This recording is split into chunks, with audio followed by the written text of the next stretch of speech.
Hey everybody, this is Brian and welcome to the 72nd Qt tutorial with C++ and GUI programming.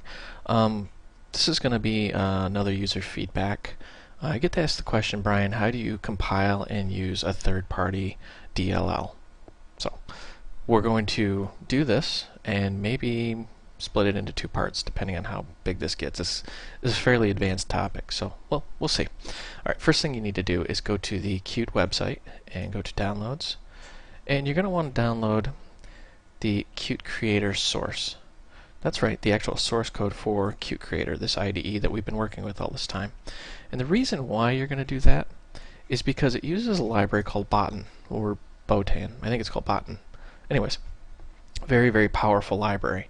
And what this library does is it allows for another user feedback, which I wanted to cover, encryption. Brian, how do you encrypt a file? Well, we're going to cover that too.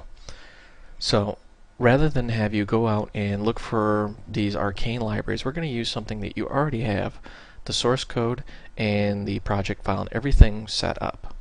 Matter of fact, after you've downloaded these, and let's say you've downloaded the Qt Creator source code, you can just go into the source/libs/thirdparty/botan and open botan.pro, and you have the actual source code for Botan set up and ready to go.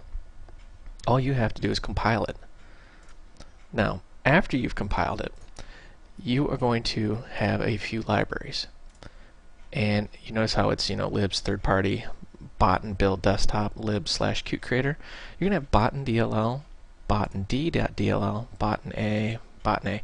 What are these? Well, these A files right here are just basically files that the linker can attach to so that it knows you have the specific DLL you want to bind to. And the DLL files are dynamic link libraries. That's how you distribute code so someone else can use it.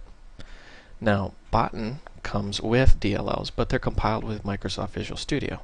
And if you remember from any of our previous videos, anything you compile in Qt Creator uses the MingW compiler. So you have to recompile this library for these tutorials to work. Otherwise, you're going to get all sorts of unresolved reference errors. So go ahead and download the source, open up botan.pro, and just hit build. Once you're done, you'll be able to find these DLLs under third party, and then whatever your build directory was. Mine is botan build desktop source/lib/Qt Creator. And then actually go out and download the Botan source. And then you should actually, I'm not used to IE8 here. I'm going to actually walk you through installing the Botan DLLs. You just hit next. You're going to want to put these somewhere where you're going to be able to find them, because you're going to have to link to these. So I just do C drive Botan. You can put them wherever you want. Make sure you include the import library, include files, and development documentation. Next, install. Fairly straightforward, fairly easy process. And then go back to these DLLs that you made. And then we're just going to go into the Botan directory where we just installed. I put it C drive Botan.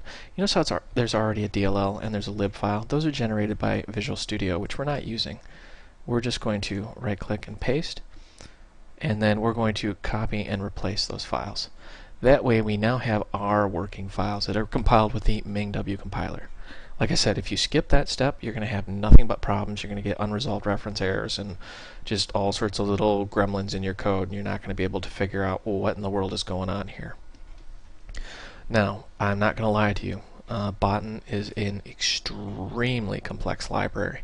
It has a very good reference manual, and you should actually go through this and read this, and it'll talk very in-depthly on how to do certain things with this library. So that is a little bit of homework you're going to have to do before we step into the next tutorial. That being said, this is an extremely easy library to work with, and we're going to show that in our next tutorial.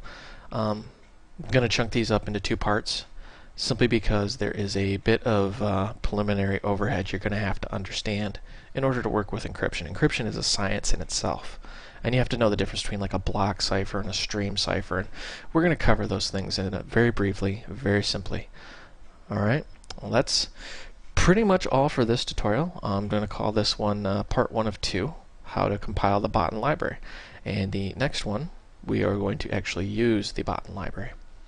So, thank you for watching. This is Brian. I hope you found this educational and entertaining.